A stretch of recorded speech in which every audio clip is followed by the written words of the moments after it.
اللہ کو خوش رکھنا ہے تو 3 لوگوں کو خوش رکھو، غربا، مساکین کو، دکھی اور بے سہارا کو۔ اس انسان کا رزق کبھی نہیں بڑھ سکتا جس میں یہ 2 آتے ہوں، ناشکری کرنا، زنا کرنا۔ بعض تکلیفوں اور پریشانیوں میں انسان کے لیے خیر چھپی ہوتی ہے۔ اللہ تعالیٰ اسے ولی بنا لیتا ہے جو بندہ یہ 4 کام کرتا ہے: کم کھاتا ہے، کم سوتا ہے، کم بولتا ہے اور لوگوں سے میل جول کم رکھتا ہے۔ ان لوگوں کا رزق، دولت اور عزت ہمیشہ کم رہتی ہے جو دوپہر کے وقت نماز ظہر ادا نہیں کرتے۔ صبر ایک ایسی سواری ہے جو اپنے سوار کو کبھی گرنے نہیں دیتی، نہ کسی کے قدموں میں، نہ کسی کی نظروں میں۔ نیک لوگوں کی صحبت اختیار کرو کہ صحبت میں بڑا اثر ہوتا ہے۔ کم ظرف انسان دوسرے سے لیا ہوا ہیرا بھول جاتا ہے لیکن اپنا دیا ہوا پتھر یاد رکھتا ہے۔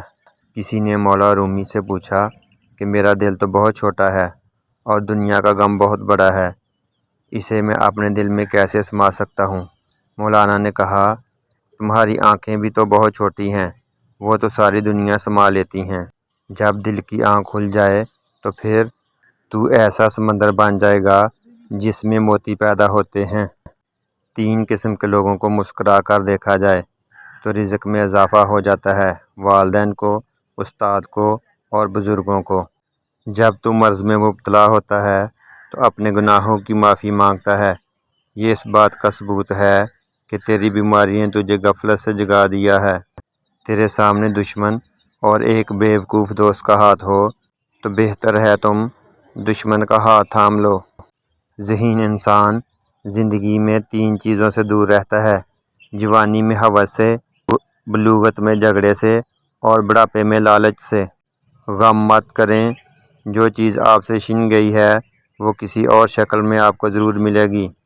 ہم سب کے اندر 2 بھیڑیے لڑ رہے ہیں، پہلا برا ہے، دوسرا اچھا۔ جیتے گا وہ جسے تم کھلاؤ گے۔